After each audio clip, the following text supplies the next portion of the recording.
Muy bien, entonces estábamos hablando de que en el libro de Crónicas, capítulo 1, versículo 29, vemos a David como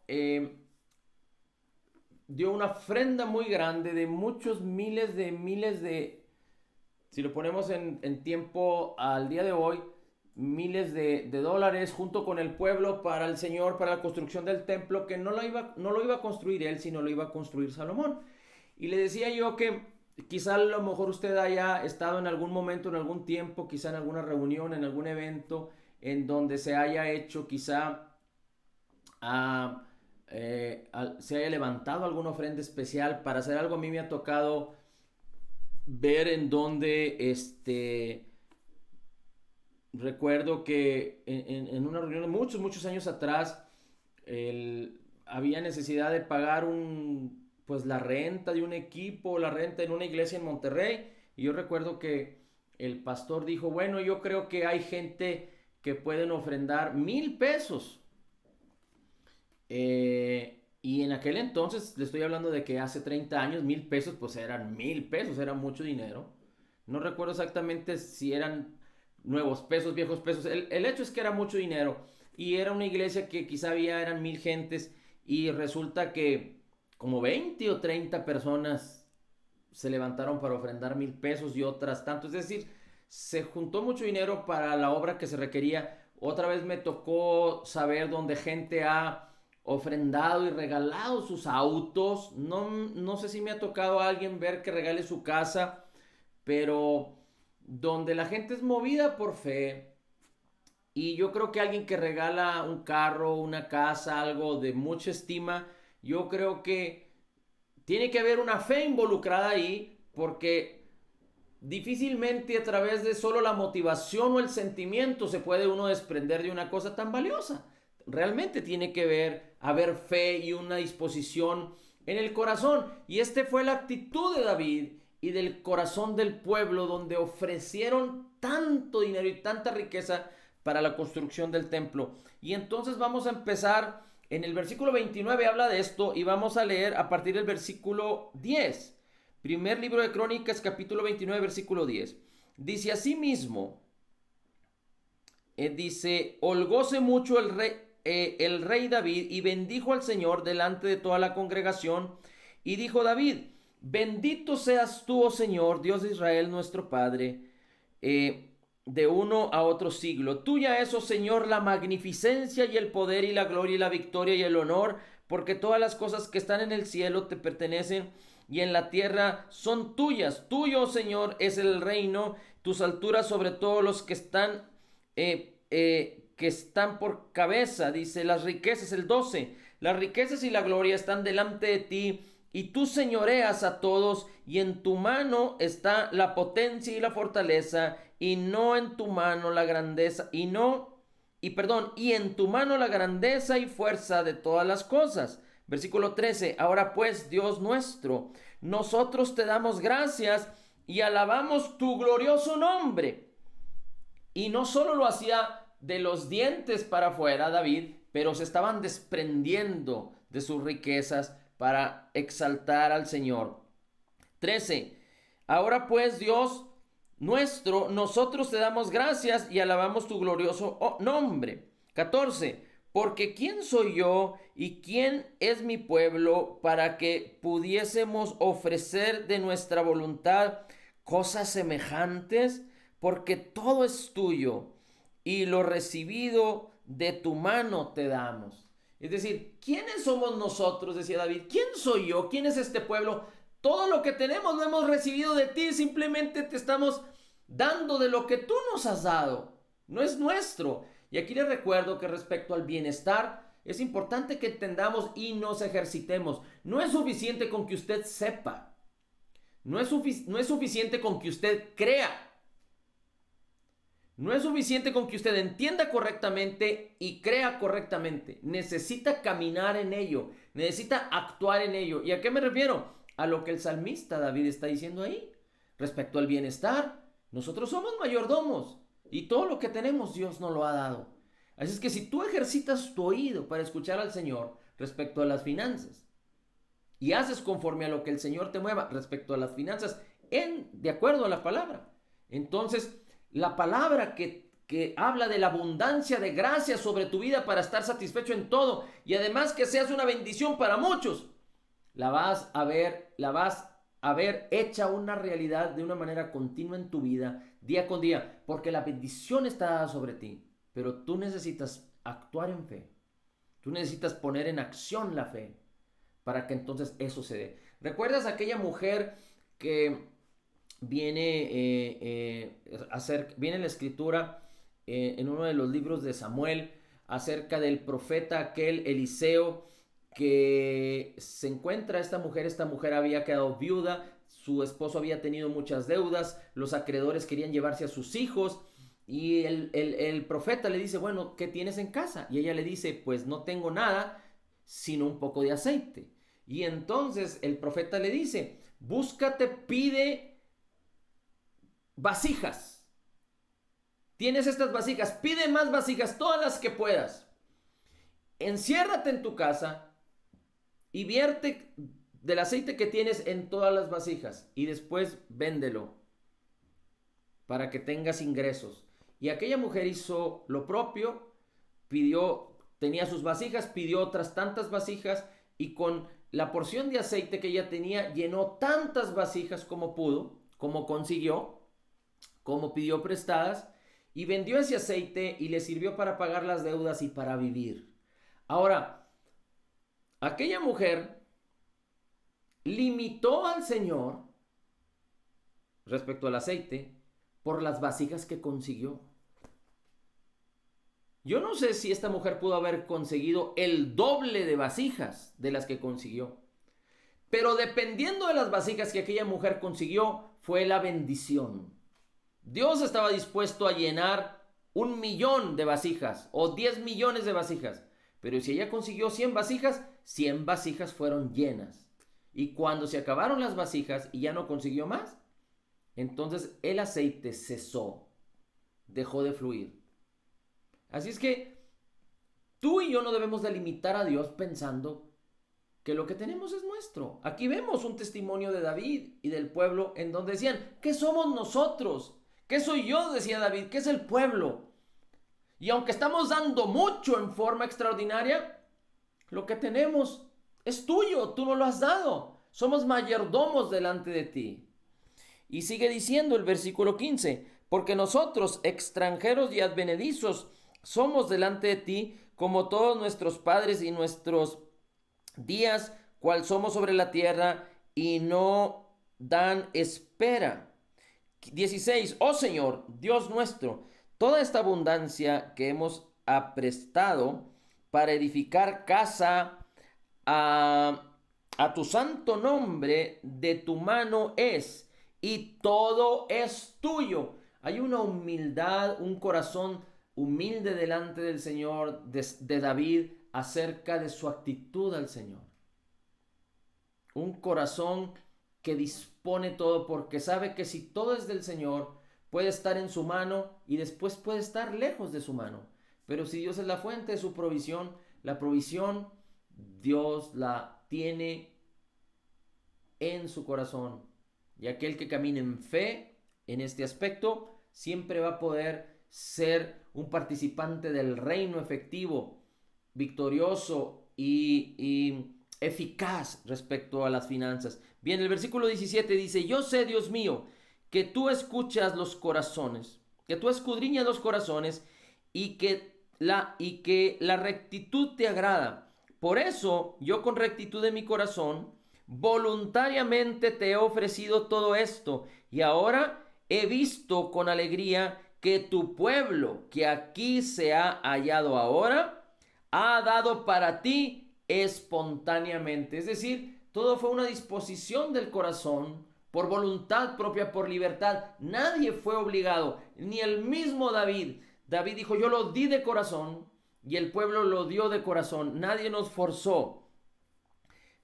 Y ahora fíjate cómo dice el versículo 18, que es el versículo clave al cual queremos llegar. Dice, oh Señor, Dios de Abraham, de Isaac y de Jacob. Dice, Dios de Israel, nuestros padres, conserva perpetuamente esta voluntad del corazón de tu pueblo. Conserva perpetuamente esta voluntad del corazón de tu pueblo y encamina su corazón a ti. Señor, permite que esta voluntad del corazón de tu pueblo sea conservada y encamina su corazón a ti.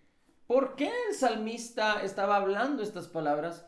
Porque lo más importante es un corazón dispuesto, un corazón que se prepara, un corazón que se humilla, que se hace dependiente del Señor. Y David sabía por la historia que el pueblo flaqueaba, el pueblo se humillaba ante el Señor y volteaba su espalda ante el Señor. Pero podemos entender, aunque David no supo, porque fueron sus hijos, pero sí entendió a Saúl como su corazón no buscó al Señor y fue desechado. Salomón volteó su corazón a otros dioses, a las mujeres, y fue desechado. Es decir, de hecho Salomón dejó el reino muy joven porque de hecho la escritura nos enseña que Salomón recibió una profecía en vida acerca de que su reino iba a ser dividido. Y a Roboam, su hijo, le tocó que el reino se dividiera. ¿Por qué? Porque no hizo lo correcto, no buscó al Señor. Y dice la escritura en el segundo libro de Crónicas, capítulo 12, versículo 14, si usted lo quiere buscar después, que Roboam hizo lo malo porque no preparó su corazón al Señor. Así es que, de acuerdo a lo que hemos visto, no tener nuestros pensamientos llenos del Señor, llenos de la palabra, me habla de no tener un corazón dispuesto al Señor. Me habla de que estoy más del lado de la soberbia y de la altivez, en donde Dios resiste la soberbia y la altivez. Por lo tanto, la fe no puede operar, la justicia de Dios no puede operar, la bendición de Dios no puede operar en una actitud así. Porque recuerde que aunque tenemos toda la bendición en nuestro espíritu y la misma personalidad de Cristo y la mente de Cristo y el corazón de Cristo, el amor de Dios en nosotros, si nuestra mente no juega el papel correcto, no participa de la manera correcta a través de renovarse por la palabra de Dios, entonces la misma mente va a bloquear toda la bendición que tenemos ya concedida y dada en nuestro espíritu para que se manifieste. Y puede ser un creyente nacido de nuevo con todo el potencial, el amor y la benignidad de Dios en su interior. Y por fuera puede ser como los amigos de Job, que fueron consejeros, pero parecía que eran consejeros del diablo. Como el mismo Señor Jesús le dice a Pedro. Pedro recibe una revelación del cielo donde dice: tú eres el Hijo, tú eres el Cristo, el Hijo del Dios viviente. Y Jesús le dice: no te lo reveló carne ni sangre, sino mi Padre que está en los cielos. Y un poquito tiempo después, Jesús le dice a Pedro: apártate de mí, Satanás, porque buscas las cosas de los hombres, porque piensas en las cosas de los hombres y no en las cosas que provienen de Dios. Así es que es muy importante que dispongamos nuestro corazón. Ahora, la Escritura también nos enseña acerca de nuestra mente. En Isaías 26:3, solo apúntelo, la Biblia nos enseña que el Señor nos guarda en perfecta paz cuando nuestro pensamiento persevera en Él. El Señor nos guarda en perfecta paz cuando nuestro pensamiento persevera en Él, dice, porque significa que entonces hemos aprendido a confiar en Él. El Señor nos guarda en perfecta paz cuando nuestros pensamientos perseveran, permanecen, insisten, le buscan a Él. Dice, porque hemos aprendido a confiar en Él. Ahora, cuando la Biblia dice que nuestros pensamientos, la palabra que utiliza en Isaías, en el hebreo, tiene que ver con concebir, concepción, concebir en el corazón. Concebir en el corazón. Así es que, de acuerdo a nuestros pensamientos, es lo que se concibe en el corazón. De acuerdo a nuestros pensamientos, es lo que concebimos. Y esta palabra concepción tiene que ver con la palabra imaginación. Y mire cómo dice la Escritura en Vamos permíteme un segundito.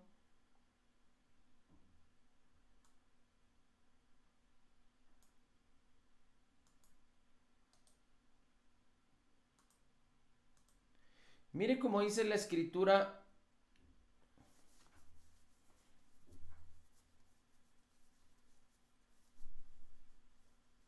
en la segunda carta a los Corintios, capítulo 3. Busque la segunda carta a los Corintios, capítulo 3, versículo 18.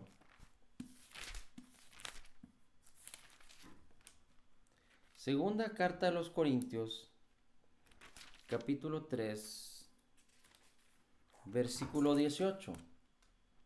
Dice así: pero nosotros todos, con cara descubierta, mirando como en un espejo la gloria del Señor, mirando como en un espejo la gloria del Señor, somos transformados en la misma imagen de gloria en gloria, como por el Espíritu del Señor. Una vez más, pero nosotros todos, con cara descubierta, como en un espejo, mirando la gloria del Señor, somos transformados en la misma imagen de gloria en gloria, como por el Espíritu del Señor. Dice, mirando a cara descubierta, como en un espejo, la gloria del Señor. Bueno, no tenemos un espejo físico para darnos una idea de lo que estamos viendo, pero tenemos el espejo que es la palabra del Señor. Ahora, es muy importante que en nuestros corazones y en nuestras mentes seamos capaces de imaginar. Seamos capaces de imaginar. Y cuando hablamos de la salud y cuando hablamos del bienestar, necesitamos aprender a imaginar. No sé si recuerda un testimonio, quizás se lo platiqué tiempo atrás, en donde muchos años atrás un evangelista vino y oró por una mujer que estaba prácticamente ciega. Veía quizá algunas sombras, pero prácticamente estaba muy ciega.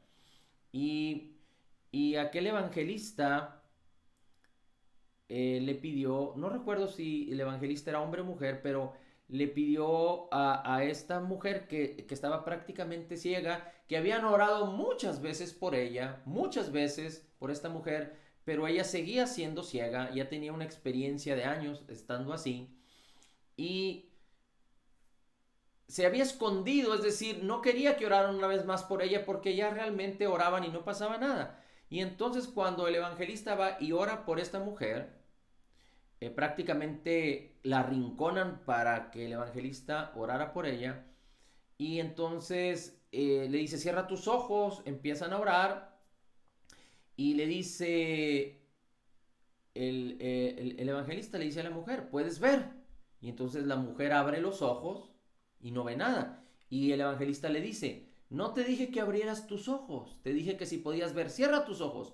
Y siguen orando, el evangelista orando en el espíritu, y después le dice, puedes ver, y vuelve a abrir sus ojos, y dice que no ve nada, y el evangelista le dice, no te dije que abrieras los ojos, te dije que si podías ver. Vuelve a cerrar sus ojos, vuelven a orar, y le dice, puedes ver. Y aquella mujer, sin abrir los ojos, de repente dice, puedo ver. Y entonces le dice el evangelista, abre tus ojos. Y cuando abre sus ojos fueron abiertos.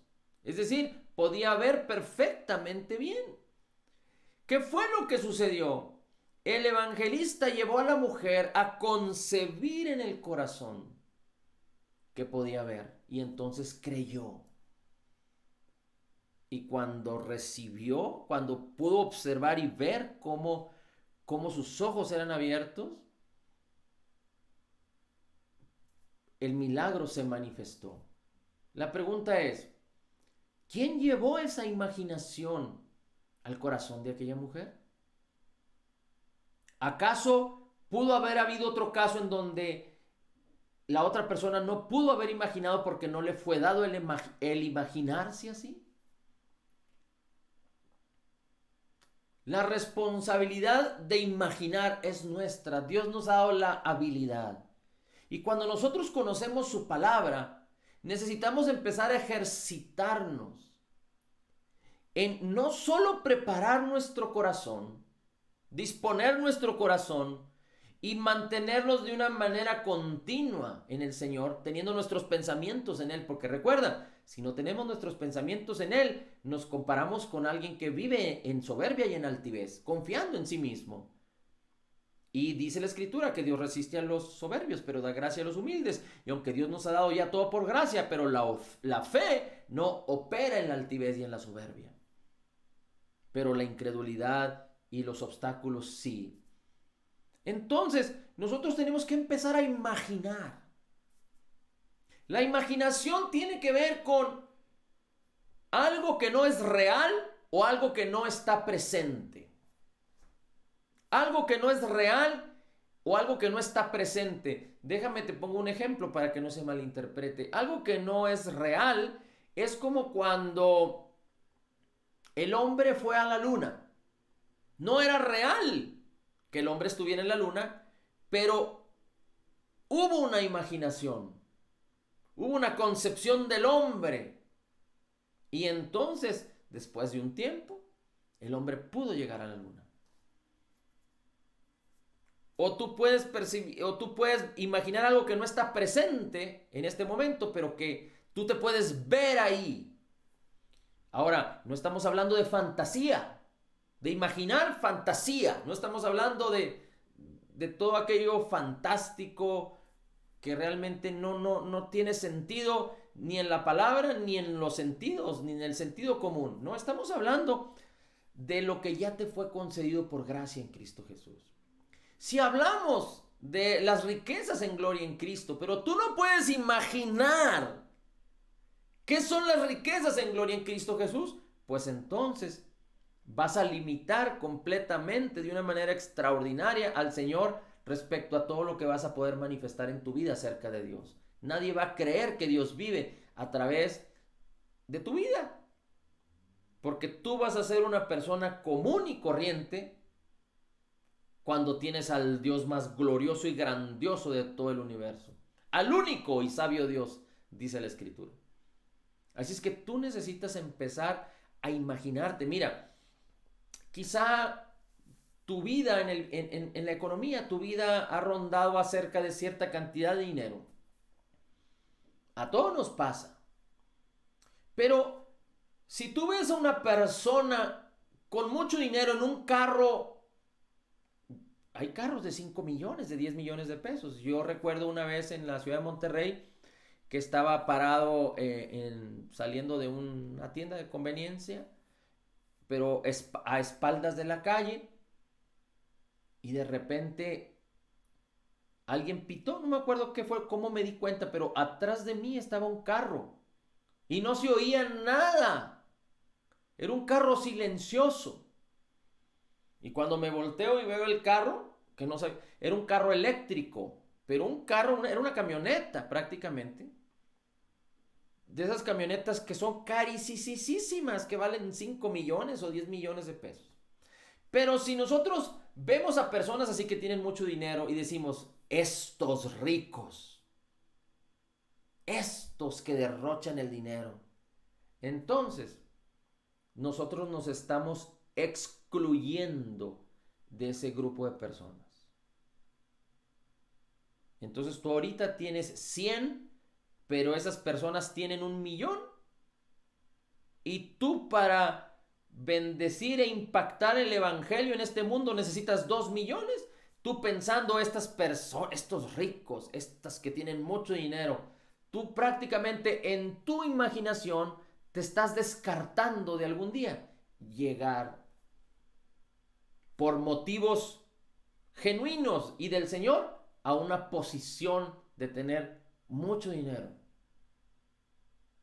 Lo mismo en la salud. Tú puedes pensar, es que en los jóvenes está el vigor y la fortaleza, pero los que tienen más años está definido que y eso es lo que te imaginas.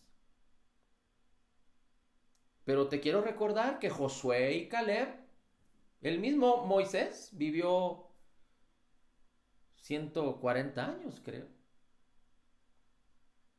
Josué y Caleb conquistaron Jericó y la tierra de Canaán después de sus 80. Creo que Caleb fue y conquistó a los gigantes en un territorio que Josué le dio a los 85 años, y él decía: yo me siento más vivo y más fuerte que cuando salimos de Egipto, que tenía 40. En el mismo Isaías dice: los que esperan en el Señor tienen nuevas fuerzas, no son como los jóvenes que flaquean y caen y se cansan. No, los que esperan en el Señor levantarán alas como el águila, correrán y no se fatigarán, no se cansarán, correrán, caminarán, no se cansarán, porque el Señor es nuestra fuerza. Pero nosotros necesitamos imaginar de acuerdo al Señor en el corazón. Cada día necesitas levantarte y pensar en Jesús, en su obra terminada. No te imagines a Jesús en la cruz, porque Él ya no está en la cruz, como teniendo la intención a regresar a nuestras tradiciones y a la religiosidad. No, piensa en Jesús, en su espíritu que mora en ti. Pero necesitas la palabra para que no imagines o pienses en balde. Necesitas la palabra. ¿Por qué los que tienen problemas con la bebida no pueden dejar la bebida? Porque ellos dicen que son esclavos de la bebida y que están tratando de, siendo esclavos de la bebida, quedar sobrios en la bebida. Pero no funciona así. Para dejar de ser esclavo de algo o de alguien, necesito visualizarme. Necesito ver.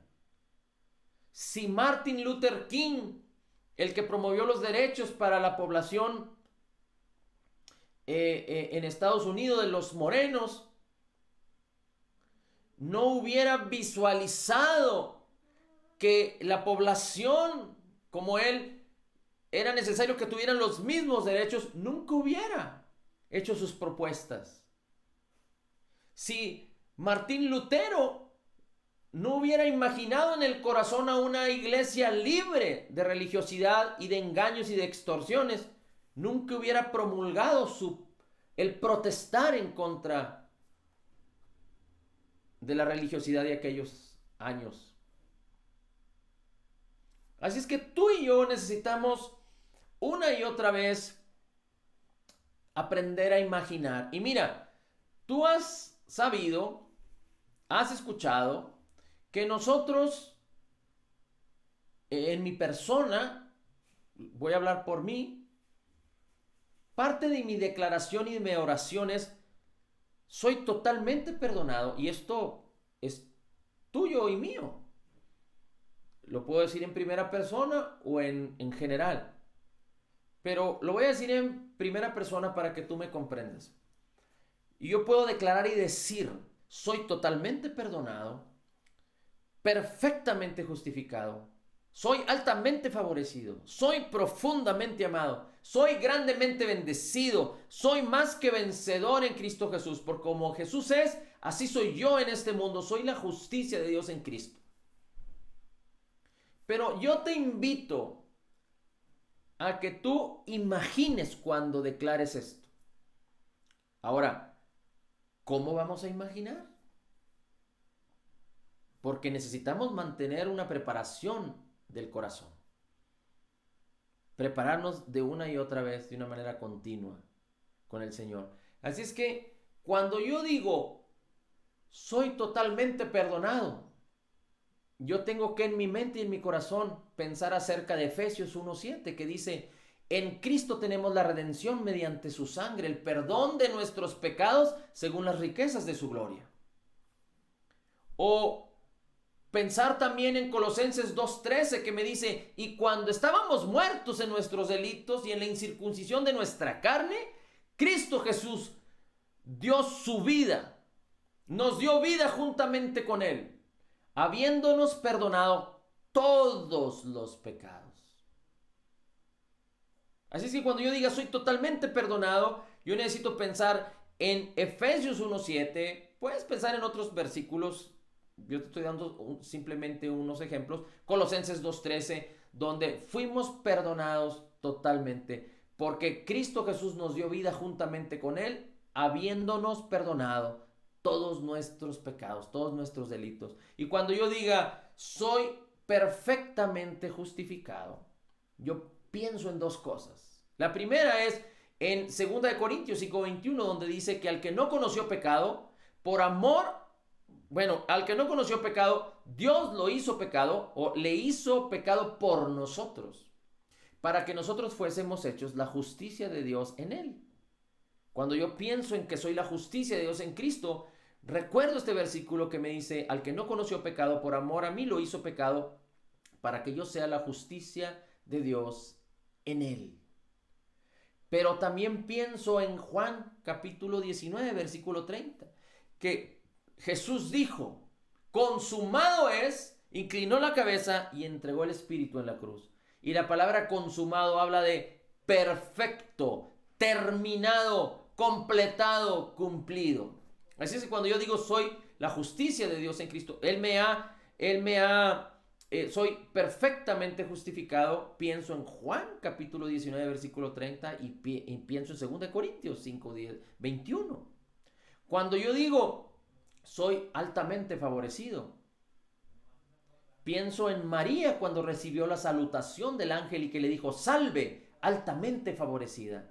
Y es la misma palabra que Dios habla acerca de mí cuando me dice, tú fuiste llamado a hacer la alabanza de la gloria de mi gracia, en Efesios 1:6, y dice, en la cual te he hecho acepto, altamente favorecido en Cristo Jesús el amado.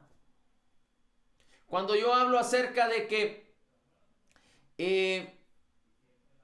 Dios me amó profundamente, Dios me ama profundamente, puedo recordar Romanos 8 que dice, nada me separará del amor de Dios, ni lo alto, ni lo bajo, ni la vida, ni la muerte me separará del amor de Dios. Pero también puedo pensar en 1 de Juan capítulo 4 versículo 10 donde me dice que en esto consiste el amor. No en que yo haya amado a Dios, sino en que Él me amó a mí y envió a su Hijo en propiciación por mis pecados. Esa es la máxima expresión. Jesús es la máxima expresión del amor de Dios para mi vida. Y después puedo leer donde dice que en esto se ha perfeccionado, consumado. La misma palabra que Jesús dijo en la cruz. En esto se ha perfeccionado el amor en nosotros para que tengamos confianza en el día del juicio. Pues como Él es, así soy yo en este mundo. Y cuando hablo de que he sido grandemente bendecido, yo pienso en Efesios 1:3 que dice, bendito sea el Dios y Padre de nuestro Señor Jesucristo, que nos bendijo con toda bendición espiritual en lugares celestiales, en Cristo Jesús. Y puedo leer Romanos 4, donde Dios bendice a Abraham y dice, la bendición de Abraham es también para mí. Y puedo leer segunda de Pedro capítulo 1 versículo 3 en adelante, y puedo leer Filemón 1:6 y Romanos capítulo 8, y puedo leer Corintios capítulo 2, donde el Espíritu de Dios me fue dado para darme a conocer lo que me ha sido concedido. Hemos sido grandemente bendecidos. Y cuando yo hablo acerca de que soy más que vencedor en Cristo, yo puedo recordar la escritura que me dice que Dios entregó por mí a Jesús y con Él todas las cosas. Pero en el versículo 31 de Romanos 8 dice, si Dios es por mí, ¿quién es contra mí? Y luego en el versículo 37 dice, en todas estas cosas somos más que vencedores en Cristo Jesús. Así es que mi invitación es que empecemos a desarrollar nuestra imaginación para que en todos nuestros pensamientos Dios esté presente, Cristo esté presente, su palabra esté presente y que nosotros permitamos que estemos de una manera continua en base diaria, preparando nuestro corazón y que no le demos oportunidad a la flojera, a la pereza, a la altivez, a la soberbia, a la preocupación, a depender de nosotros, sino depender total y perfectamente de Dios, aprendiendo a echar nuestra ansiedad, nuestros problemas a Él.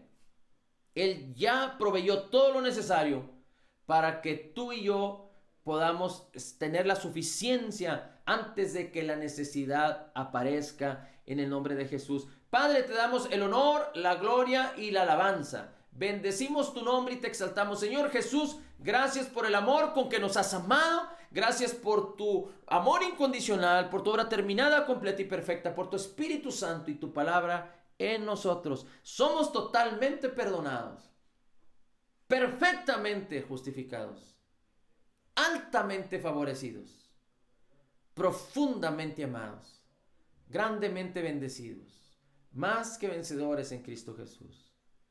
Como Jesús es, así somos nosotros en este mundo. Hemos sido curados, sanados por tus heridas, Señor Jesús. Somos ahora la justicia de Dios en Cristo Jesús. Amén, amén y amén.